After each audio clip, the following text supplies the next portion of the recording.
Recreational vaping will be banned in Australia, as part of a major crackdown amid what experts say is an epidemic.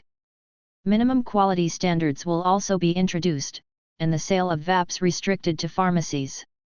Nicotine vapes already require a prescription in Australia, but the industry is poorly regulated and a black market is thriving. Health Minister Mark Butler says the products are creating a new generation of nicotine addicts in Australia. Also known as e-cigarettes, vapes heat a liquid, usually containing nicotine, turning it into a vapor that users inhale.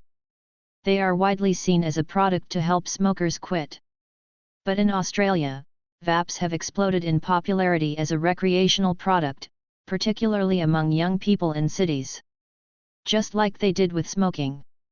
Big Tobacco has taken another addictive product, wrapped it in shiny packaging and added sweet flavors to create a new generation of nicotine addicts, Mr. Butler said in a speech announcing reforms on Tuesday. We have been duped. Vapes are considered safer than normal cigarettes because they do not contain harmful tobacco. The UK government is even handing them to some smokers for free in its Swap to Stop program. But health experts advise that vapes are not risk-free, they can often contain chemicals, and the long-term implications of using them are not yet clear. The Australian government argues they are a public health threat, disproportionately affecting young people, many of whom haven't smoked before. Research suggests 1 in 6 Australians aged 14 to 17 years old has vaped, and 1 in 4 people aged 18 to 24. Only 1 in 70 people my age has vaped, said Mr. Butler, who is 52. He said the products are being deliberately targeted at kids and are readily available alongside lollies and chocolate bars in retail stores. He added that vaping had become the #1 behavioral issue in high schools.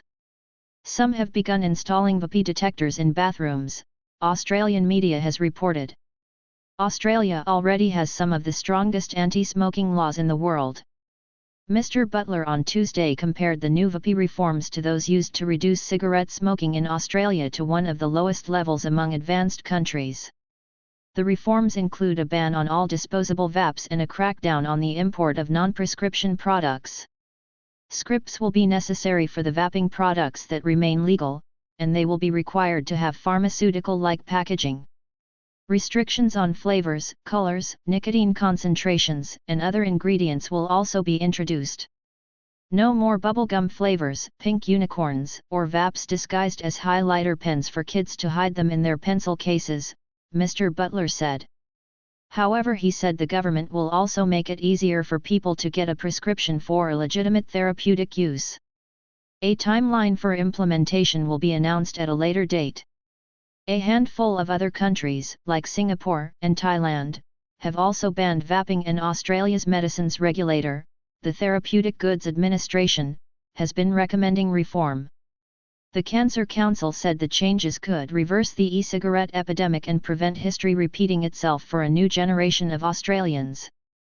But some politicians, industry bodies, and health professionals say Australia should be relaxing its laws. National Party leader David Littleproud has previously argued the country should emulate New Zealand's approach and regulate nicotine vapes much like cigarettes. Others have expressed concern harsher restrictions could see more people turn to the unregulated illegal market.